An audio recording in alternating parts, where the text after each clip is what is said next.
I have been many places since that night. I have been under the sea. I have been in the hands of strangers. I have rested behind glass, in the quiet, in the dark, where the world files away the things it is afraid to forget. But close your eyes, and I will take you back, because I am the one thing that was there and lived. I am the one witness the ocean did not get to keep. And there is a story I have carried for a very long time now, waiting for someone to sit still long enough to hear it. The true story of 8 men and the night they were offered their lives, and chose instead to give them away in song. They called the man who held me Wallace Hartley.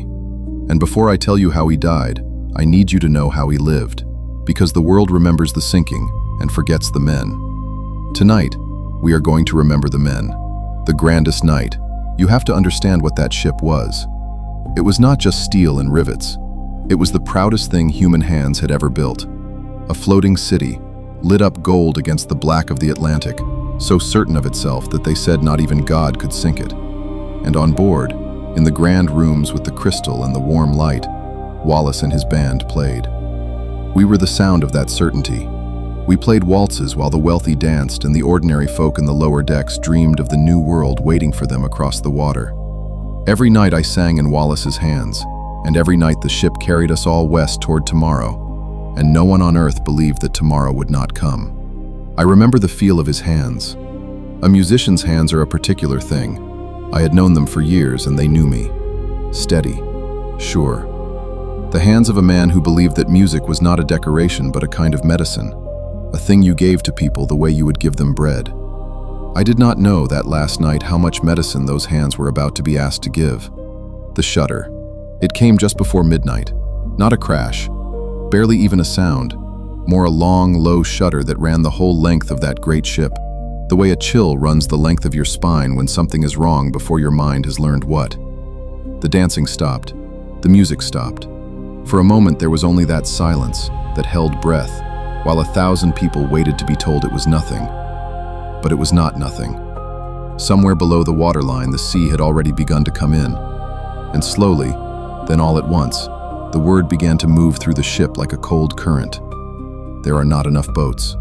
There were never enough boats. The proudest thing human hands had ever built had made room for its crystal and its grand staircases, and had forgotten to make room for half the souls aboard. That is when the fear started. And that is when Wallace picked me up. The medicine. I want you to picture it because the pictures we are given of that night are always of the water, and never of this. Picture a man, in his uniform, in the growing cold, walking out into the middle of a rising panic, not away from it, into it, and lifting a violin to his shoulder. He gathered his men, 8 of them, and on a deck that was already beginning so slightly to tilt beneath their feet, they began to play. Do you understand what that did? A crowd in terror is a dangerous thing. It crushes, it stampedes, it turns people into a mob that will trample a child to reach a lifeboat. And into that, Wallace poured music. Bright music, steady music, ragtime and waltzes, the familiar songs, the songs that said, without a single word, be calm, be human, hold on to yourself. And it worked. Witnesses would say it for the rest of their lives. The band kept the panic from becoming slaughter. The music was the thing that let people help each other instead of destroy each other. We were medicine, poured out onto an open wound in the last hour of the world, between the songs. And here is the part they never tell you. The band did not only play. Between the songs they moved. Wallace would lower me from his shoulder, and he would turn and help. A hand for a frightened woman climbing toward a boat. A word for a child who had lost sight of its mother. A steadying arm for an old man who could not find his footing on the sloping deck. They helped load the boats. Women first, children first. They gave their strength to strangers who had a chance to live. And then, when a boat pulled away into the dark with people in it who would see the morning, Wallace would lift me back to his shoulder, and we would play again. Play. Help someone live. Play. Help someone live. That was the rhythm of the last hour, and every time he raised me back up, I understood a little more clearly what these men had decided, without ever saying it out loud. They were not going to fight for the boats. They had done the arithmetic that the ship's builders would not do. There was not room for everyone. And these 8 men had quietly agreed that the room there was should go to someone else. 8 men. Let me tell you who they were, because names matter, and the water tried to take theirs too. There were 8 of us that night, 8 men and their instruments. Violins, a cello, a bass, a piano they had left behind in the grand room when the grand room began to fill. They were not soldiers. They were not trained for courage. They were working men, hired to play pretty songs for people richer than they would ever be, paid a modest wage to be pleasant and unnoticed in the corner of a room. Most of them were young. Some had wives waiting across the ocean. Some had mothers who would read their names in a newspaper and not believe it. They had gotten on that ship the same as everyone else, hopeful, ordinary, sure of tomorrow. And when tomorrow was taken away from them, these ordinary men did the most extraordinary thing I have ever seen a human being do. They did not become someone else in that final hour. They became more completely themselves. Musicians, to the end. That is the part I need you to carry out of this. They were not heroes because they were special. They were heroes because when it was asked of them, ordinary men decided that other people's lives were worth more than their own fear. That is a thing any of us might be. That is why their story still matters. The offer. There came a moment, there is always a moment, when it would still have been possible. The deck was not yet lost. A strong man, a determined man, could still have pushed toward a boat, could still have found a way, could still have chosen himself. Other men did. There is no shame in wanting to live. It is the oldest and most human thing there is. The sea was offering them survival. It was right there. All they had to do was stop playing and run and fight, and maybe, live. And Wallace Hartley looked at his men and lifted me to his shoulder, and they chose music instead. I felt it in his hands the moment he decided. Something in them changed. The fear that every living thing feels went quiet in him, and something steadier took its place. He was not going to spend his last minutes clawing for a seat. He was going to spend them doing the one thing he had been put on this earth to do, giving people, right to the very end, a little less fear and a little more grace. If he was going to die, he was going to die as what he was, a musician, playing. Nearer. The deck went from a tilt to a slope to a mountain. The lights of that great ship began to burn a strange, defiant gold as the water climbed. The last boats were gone. Now it was only the ones who would not be leaving, and us, and the cold that was coming up out of the deep to meet us all. And Wallace changed the song. The bright music was finished. There was no more panic to hold back. There was only the end now, and the men and women who would meet it. So he began to play something slower, something old, a hymn that everyone in that place would have known from childhood, from 100 Sunday mornings in 100 small churches. Nearer, my God, to thee, nearer to thee. I have played 10,000 songs in my life. I have never played anything like I played that one, because it was not a performance anymore. It was a prayer, drawn out through wood and string, rising up off that doomed and beautiful ship into a sky full of more stars than you have ever seen. A prayer for every soul on that deck, and for the ones already in the water, and for the men playing it, who knew it was the last thing their hands would ever do. The last note. They played until they could not. That is the plain and unbearable truth of it. Not until they chose to stop, until they could not go on. The water reached the deck where they stood. The cold reached their hands. One by one, the instruments fell silent, not because the men gave up, but because the sea finally took the deck out from under them. Wallace held me last. His fingers were slowing, stiffening with a cold no living thing was meant to feel. And still he found the notes. Still he pulled the hymn up out of me, one aching phrase at a time. And when the deck was gone, when there was nothing left to stand on and nothing left to play for, he did not let me go. He gathered me in and held me to him, the way you hold the last thing you love, and together we went down into the dark. The Atlantic that night was colder than freezing. It did not take long. And then the greatest ship the world had ever built was gone. And the 8 men were gone. And the music was gone. And there was only the black water and the stars and a terrible ringing silence where a song had been. What the ocean could not keep, the sea is a thief. It kept the ship, all that pride, all that steel, 2 miles down in the dark where it still lies. It kept 1,500 souls, It kept the crystal and the gold and every fine and expensive thing that men had believed would last forever. Everything with a price on it the ocean took and kept and keeps still. But it could not keep the sound. Because a sound, once it is truly made from that deep a place, made out of courage and love, and the refusal to meet the end as anything less than yourself. A sound like that does not sink. It rises. It gets into the people who heard it, the ones in the boats who lived because 8 men chose to stay. And it rises up out of them into the stories they tell. And it keeps rising, from year to year, from mouth to mouth, all the way up the long, dark years until it reaches you, tonight, right now, in this very song. And me?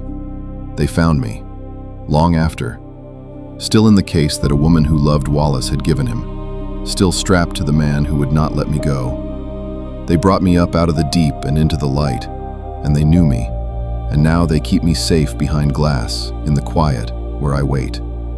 The Atlantic that night was colder than freezing. It did not take long. And then the greatest ship the world had ever built was gone, and the 8 men were gone, and the music was gone, and there was only the black water and the stars and a terrible ringing silence where a song had been. What the ocean could not keep, the sea is a thief. It kept the ship, all that pride, all that steel, 2 miles down in the dark where it still lies. It kept 1,500 souls. It kept the crystal and the gold and every fine and expensive thing that men had believed would last forever. Everything with a price on it the ocean took and kept and keeps still. But it could not keep the sound.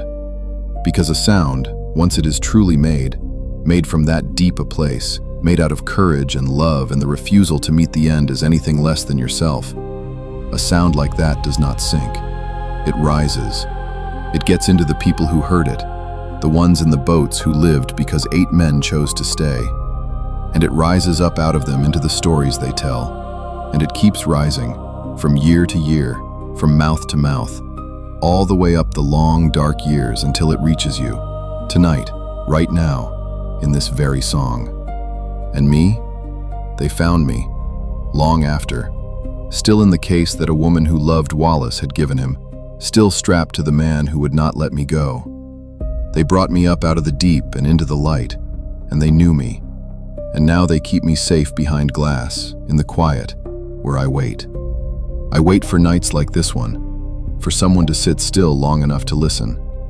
Because there is only one thing I have ever wanted, in all these years under the sea and behind the glass.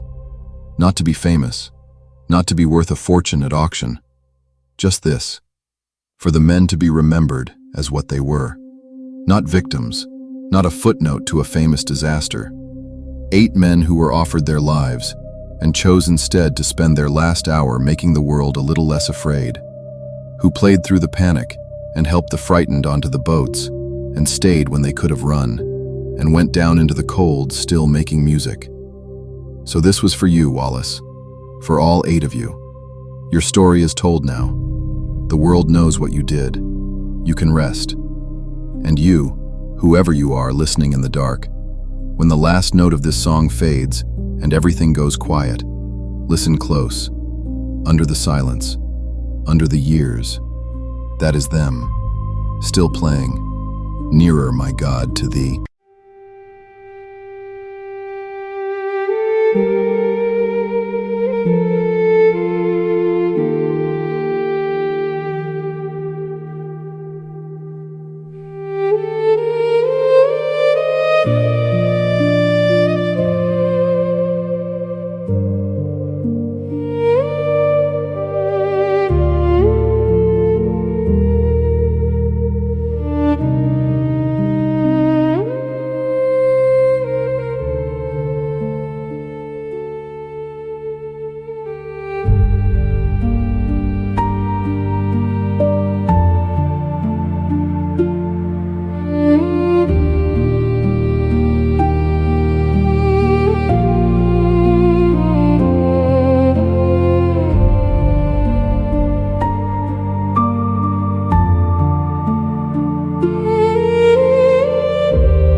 this story moved you, don't let it stop here.